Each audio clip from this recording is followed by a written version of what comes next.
What if time isn't a straight line? What if it's just one single infinite moment? And what if you aren't just one person, but actually three distinct beings, all existing at once? Well, today we're diving into a text that explores exactly that, this incredible concept called the infinite now. We're going to go from the very edge of all universes right down to the core of our own awareness. So let's dive in.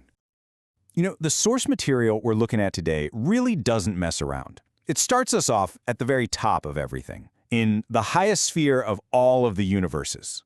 Forget thinking about galaxies or solar systems. This is the view from the absolute summit of all reality. And what's it like up there in that highest sphere? Well, it's defined by a universal unity of light and shadow. Now, this isn't some cosmic battle between good and evil. Not at all. Think of it more like a perfect harmony, where light and shadow aren't fighting each other, but are actually two essential parts of one single, beautifully balanced whole. This whole opening vision leaves us with this one powerful phrase, worlds without end.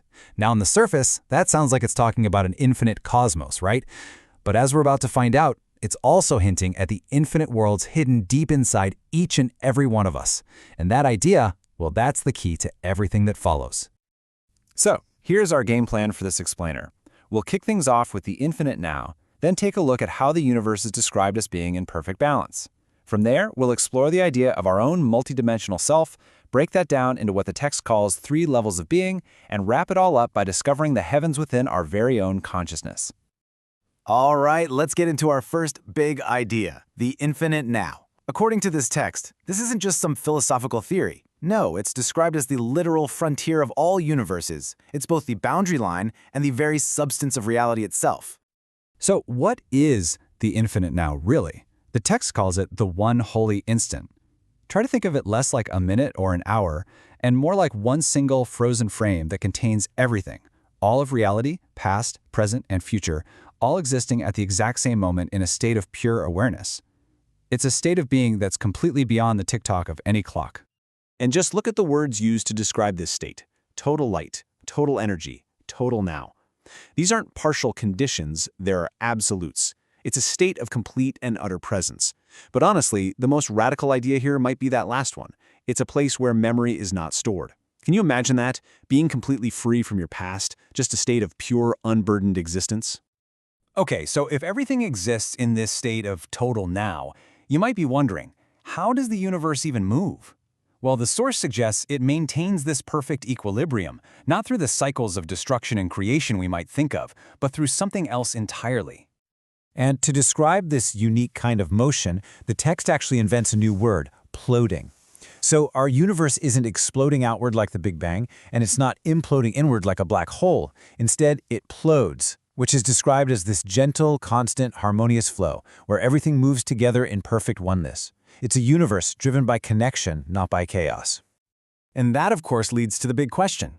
If the entire cosmos is flowing in this perfect, balanced way, what about us? Where do we fit into this grand, harmonious design? And this is where we shift our focus from the giant macrocosm out there to the microcosm inside of us.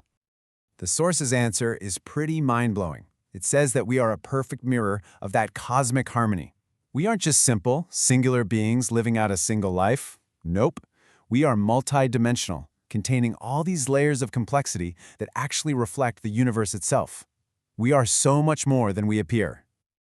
Okay, here's where the idea gets really interesting. The text proposes that we are 3 sets of trinities. Now, we've all heard of the classic trio, mind, body, and spirit.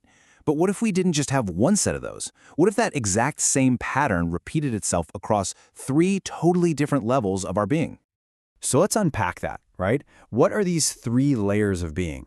How does this idea of mind, body, and spirit show up in each one? This is where the source text gives us this incredible map of the human self. Okay, so here's the breakdown. We start here in the 3rd dimension with our physical body, and it has its own mind, body, and spirit.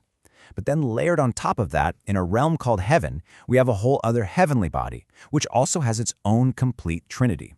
And then beyond even that, in the heaven beyond heavens, we have a 3rd form, the imaginative body. And you guessed it, it has its own mind, body, and spirit too.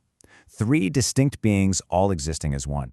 So first up is the level we all know very, very well, the physical being. This is us in our everyday lives. existing in what the Source calls the realm of impermanence. It's our familiar, tangible, temporary self. But what's the next layer? The second layer is the heavenly being. Now, this part of us is described as eternal and indestructible, completely untouched by the temporary nature of the physical world. And the text offers this fascinating clue for when it's activated. It happens when the sixth sense leaves the body. What does that mean? It seems to point to this profound shift in our consciousness, moving beyond our 5 basic physical senses. And then, at the very core of our being is the third self, the imaginative being. This is our highest potential, existing in the heaven beyond the heavens, a realm of pure, unadulterated being. This is our essence at its most creative, its most limitless. So how do we actually experience these different levels? Are they somewhere far off? Nope. The Source suggests they aren't distant places at all, but realms that exist right here, right now, within our very own awareness. The text gives us this surprisingly simple and kind of beautiful way to think about accessing these realms through our breath.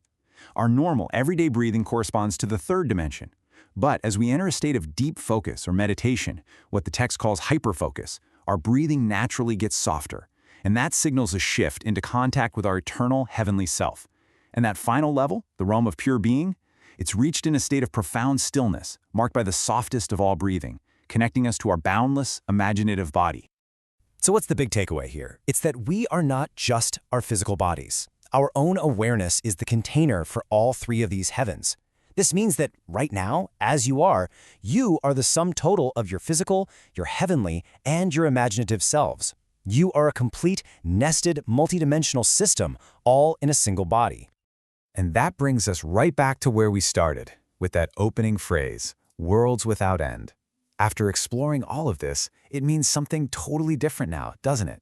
It's not just about the infinite universe out there, it's about the infinite worlds layered in here.